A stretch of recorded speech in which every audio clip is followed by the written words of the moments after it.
अध्याय शिव और शिवा की विभूतियों का वर्णन। श्री कृष्ण ने पूछा, भगवान, अमित तेजस्वी भगवान शिव की मूर्तियों ने इस संपूर्ण जगत को जिस प्रकार व्याप्त कर रखा है वह सब मैंने सुना है। अब मुझे यह जानने की इच्छा है कि परमेश्वरी शिवा और परमेश्वर शिव का यथार्थ स्वरूप क्या है। उन दोनों ने स्त्री और पुरुष रूप इस जगत को किस प्रकार व्याप्त कर रखा है। उपमन्यु बोले, देवकी नंदन, मैं शिवा और शिव के श्री संपन्न ऐश्वर्य का और उन दोनों की यथार्थ स्वरूप का संक्षेप में वर्णन करूंगा। विस्तार पूर्वक इस विषय का वर्णन तो भगवान शिव भी नहीं कर सकते। साक्षात महादेवी पार्वती शक्ति हैं और महादेव जी शक्तिमान हैं। उन दोनों की विभूति का लेश मात्र ही संपूर्ण चराचर जगत रूप में स्थित है।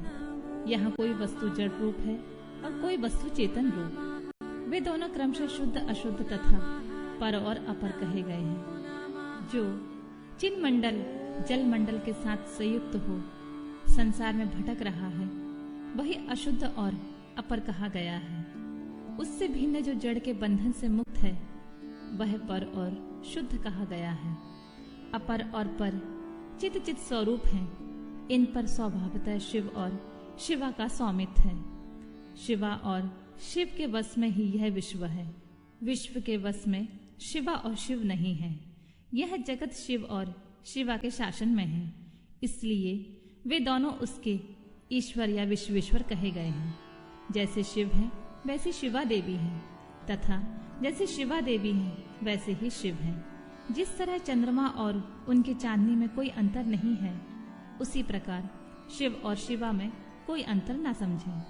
जैसे चंद्रिका के बिना ये चंद्रमा सुशोभित नहीं होते, उसी प्रकार शिव विद्यमान होने पर भी शक्ति के बिना सुशोभित नहीं होते। जैसे ये सूर्य देव कभी प्रभा के बिना नहीं रहते और प्रभा भी उन सूर्य के बिना नहीं रहती, निरंतर उनके आश्रय ही रहती है।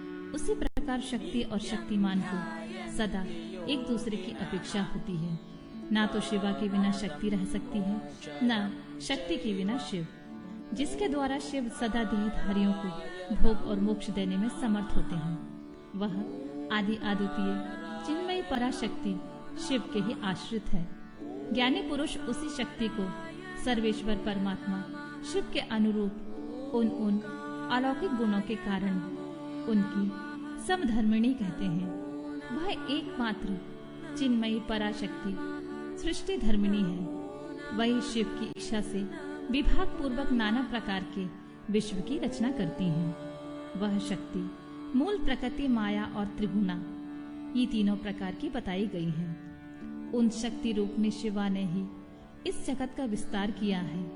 व्यवहार भेद से शक्तियों के 1 तो 100, 1000 एवं बहुसंख्यक भेद हो जाते हैं। शिवा की इच्छा से पराशक्ति शिव तत्व के साथ एकता को प्राप्त होती है। तब से कल्प के आदि में उसी प्रकार की सृष्टि का प्रादुर्भाव होता है, जैसे तिल से तेल का। तदनंतर शक्तिमान से शक्ति में क्रियामयी शक्ति प्रकट होती है। उसके विशुद्ध होने पर आदिकाल में पहले नाद की उत्पत्ति हुई, फिर नाद से बिंदु का प्राकट्य हुआ और बिंदु से सदाशिव देव का। उन सदाशिव से महेश्वर प्रकट हुए और महेश्वर से शुद्ध विद्या, यह वाणी की ईश्वरी है। इस प्रकार त्रिशूलधारी महेश्वर से बागेश्वरी नामक शक्ति का प्रादुर्भाव हुआ, जो वर्णों के रूप में विस्तार को प्राप्त होती है और मातृका कहलाती है। तदनंतर अनंत के समावेश से माया ने काल, नियति, कला और विद्या की सृष्टि की। कला से राहु तथा पुरुष हुए, फिर माया से ही त्रिगुणात्मिकता अव्यक्त प्रकृति हुई। उस त्रिगुणात्मक अव्यक्त से 3 गुण पृथक पृथक प्रकट हुए। उनके नाम हैं सत्व, रज और तम। इनमें से यह संपूर्ण जगत व्याप्त है। गुणों के क्षोभ होने पर उसमें गुणेश नामक 3 मूर्तियां प्रकट हुई। साथ ही महत आदि तत्वों को क्रमशः प्रादुर्भाव हुआ। उन्हीं से शिव की आज्ञा के अनुसार असंख्य अंडपिंड प्रकट होते हैं, जो अनंत आदि विश्वेश्वर चक्रवर्तियों से अधिष्ठित हैं। शरीरांत के भेद से शक्ति के बहुत से भेद कहे गए हैं। स्थूल और सूक्ष्म के भेद से उनके अनेक रूप जानने चाहिए। रुद्र की शक्ति रौद्री, विष्णु की वैष्णवी, ब्रह्मा की ब्रह्माणी और इंद्र की इंद्राणी कहलाती है। यहाँ बहुत कहने से क्या लाभ। जिसे विश्व कहा गया है वह उसी प्रकार शक्ति आत्मा से व्याप्त है जैसे शरीर अंतरात्मा से। अतः संपूर्ण स्थावर जंगम रूप जगत शक्तिमय है। यह पराशक्ति परमात्मा शिव की कला कही गई है। इस तरह यह पराशक्ति ईश्वर की इच्छा के अनुसार चलकर चराचर जगत की सृष्टि करती है। ऐसे विज्ञ पुरुषों का निश्चय है ज्ञान, क्रिया और इच्छा। अपनी इन तीनों शक्तियों द्वारा शक्तिमान ईश्वर सदा संपूर्ण विश्व को व्याप्त करके स्थित होते हैं।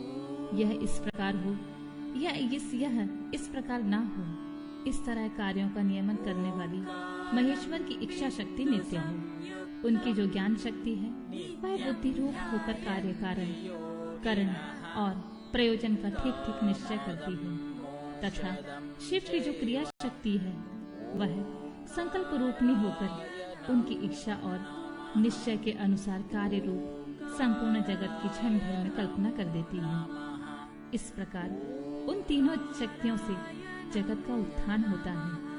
प्रसव धर्म वाली जो शक्ति है वह पराशक्ति से प्रेरित होकर संपूर्ण जगत की सृष्टि करती है। इस तरह शक्तियों के सहयोग से शिव शक्तिमान कहलाते हैं।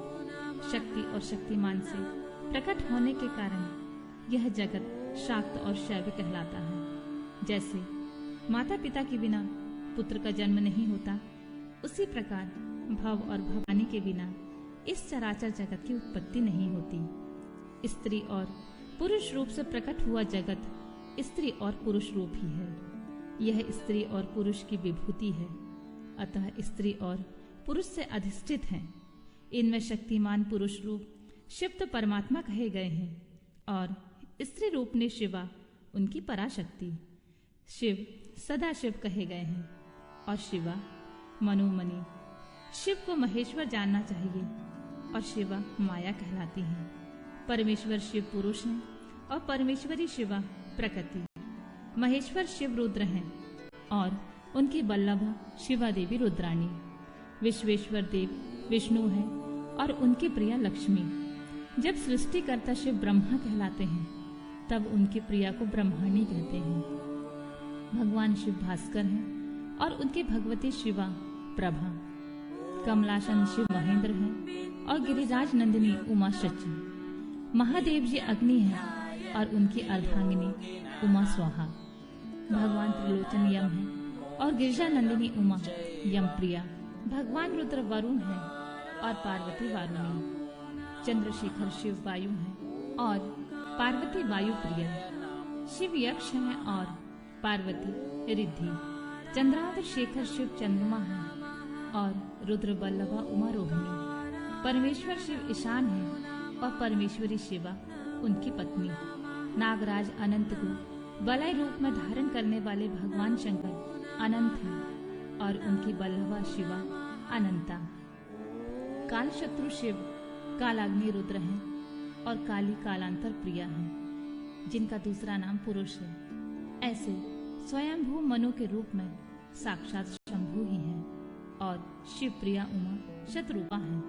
साक्षात महादेव दक्ष हैं और परमेश्वरी पार्वती प्रसूति। भगवान भव रुचि हैं और भवानी को ही विद्वान पुरुष आकृति कहते हैं। महादेव जी भृगु हैं और पार्वती ख्याति। भगवान रुद्र मरीचि हैं और शिव बल्लभा संभूति। भगवान गंगाधर अंगिरा हैं और साक्षात उमा स्मृति। चंद्रमौली पुलस्य हैं और पार्वती प्रीति। त्रिपुर नाशक शिव पुलह हैं और पार्वती ही उनकी प्रिया हैं। यज्ञ विध्वंसी शिव क्रतु कहे गए हैं और उनकी प्रिया पार्वती सन्नति। भगवान शिव अत्रि हैं, साक्षात उमा अनसुईया। कालहंता शिव कश्यप हैं और महेश्वरी उमा देव माता अदिति। कामनाशन शिव वशिष्ठ हैं और साक्षात देवी पार्वती अरुंधति। भगवान शंकर ही संसार के सारे पुरुष हैं और महेश्वरी शिवा ही संपूर्ण स्त्रियां, अतः सभी स्त्री पुरुष उन्हीं की विभूतियां हैं। भगवान शिव विषयी हैं और परमेश्वरी उमा विषय। जो कुछ सुनने में आता है वह सब उमा का ही रूप है और श्रोता साक्षात भगवान शंकर हैं। जिसके विषय में प्रश्न या जिज्ञासा होती है उस समस्त वस्तु समुदाय का रूप शंकर वल्लभा शिव स्वयं धारण करती हैं, तथा पूछने वाला जो पुरुष है वह बाल चंद्रशेखर विश्वात्मा शिव रूप ही है। भव वल्लभा उमा ही द्रष्टव्य वस्तुओं का रूप धारण करती हैं और दृष्टा पुरुष के रूप में शशिखंड मौली भगवान विश्वनाथ ही सब कुछ देखते हैं। संपूर्ण रस की राशि महादेवी हैं। उस रस का आस्वादन करने वाले मंगलमय महादेव हैं। प्रेम समूह पार्वती हैं और प्रियतम विश्वभोजी शिव हैं। देवी महेश्वरी सदा ममतव्य वस्तुओं का स्वरूप धारण करती हैं और विश्वात्मा महेश्वर महादेव उन वस्तुओं के मनता मनन करने वाले हैं। भव वल्लभा पार्वती बहुत द्रव्य जानने योग्य वस्तुओं का स्वरूप धारण करती हैं और शिशु शशि शेखर भगवान महादेव ही उन वस्तुओं के ज्ञाता हैं। सामर्थ्यशाली भगवान पिनाकी संपूर्ण प्राणियों के प्राण हैं और सबके प्राणों की स्थिति जल रूपनी माता पार्वती हैं। त्रिपुरांतक पशुपति की प्राण वल्लभा पार्वती देवी जब क्षेत्र का रूप धारण करती हैं तब काल के भी काल भगवान महाकाल क्षेत्रग्र रूप में स्थित होते हैं। शूलधारी महादेव जी दिन है तो शूल पाणी प्रिया पार्वती रात्रि। कल्याणकारी महादेव जी आकाश हैं तो शंकर प्रिया पार्वती पृथ्वी। भगवान महेश्वर समुद्र हैं तो गिरिराज कन्या शिवा उनकी तपभूमि है। वृषभ ध्वज महादेव वृक्ष हैं तो विश्वेश्वर प्रिया उमा उस पर फैलने वाली लता है। भगवान त्रिपुर नाशक महादेव संपूर्ण पुल्लिंग रूप को धारण स्वयं करते हैं और महादेव मनोरमा देवी शिवा सारा स्त्रीलिंग रूप धारण करती हैं। शिव वल्लभा शिवा समस्त शब्द जाल का रूप धारण करती हैं और बालेंदु शेखर शिवा संपूर्ण अर्थ का जिस पदार्थ की जो शक्ति कही गई है वह शक्ति तो विश्वेश्वरी देवी शिवा है और वह सारा का सारा पदार्थ साक्षात महेश्वर है। जो सबसे परे हैं, जो पवित्र हैं, जो पुण्यमय हैं, वह मंगल रूप है। उस वस्तु को महाभाग महात्माओं ने उन दोनों शिव पार्वती के तेज से विस्तार को प्राप्त हुई बताया है।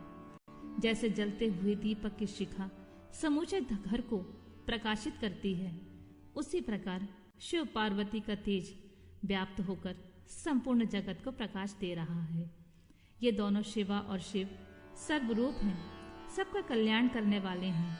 अतः सदा ही इन दोनों का पूजन नमन एवं चिंतन करना चाहिए।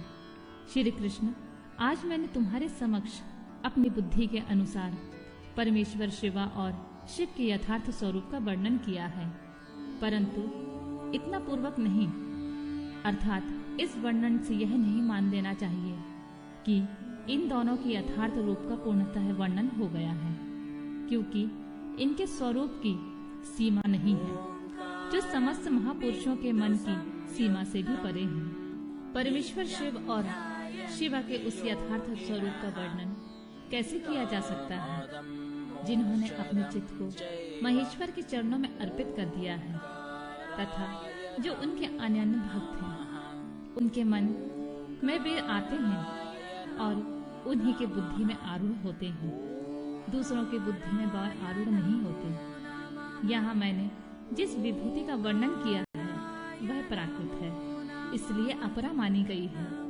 इससे भिन्न जो अप्राकृत एवं परा विभूति है वह गुहा है। उनके गुहा स्वरूप को जानने वाले पुरुष ही उन्हें जानते हैं। परमेश्वर की यह अप्राकृत परा विभूति वह है जहाँ से मन और इंद्रियों सहित वाणी लौट आती है।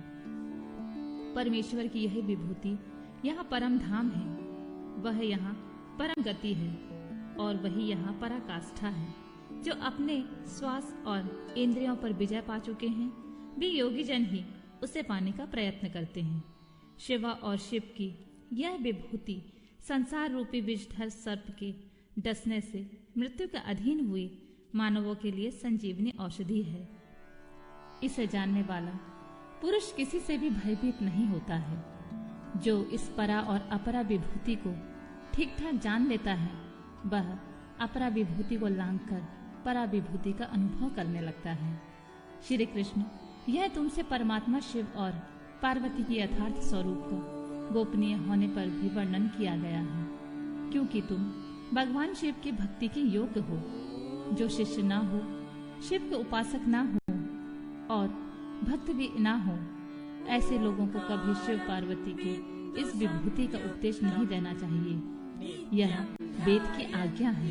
अतः कल्याणमय श्री कृष्ण, तुम दूसरे को इसका उपदेश न देना। जो तुम्हारे जैसे योग्य पुरुष हो, उन्हीं से कहना, अन्यथा मौन ही रहना। जो भीतर से पवित्र शिव का भक्त और विश्वासी हो, वह यदि इसका कीर्तन करे तो मनोवांछित फल का भागी होता है। यदि पहले से प्रबल प्रतिबंधक कर्मों द्वारा प्रथम बार फल की प्राप्ति में बाधा पड़ जाए, तो बारंबार साधन का अभ्यास करना चाहिए। ऐसा करने वाले पुरुषों के लिए यहाँ कुछ भी दुर्लभ नहीं है।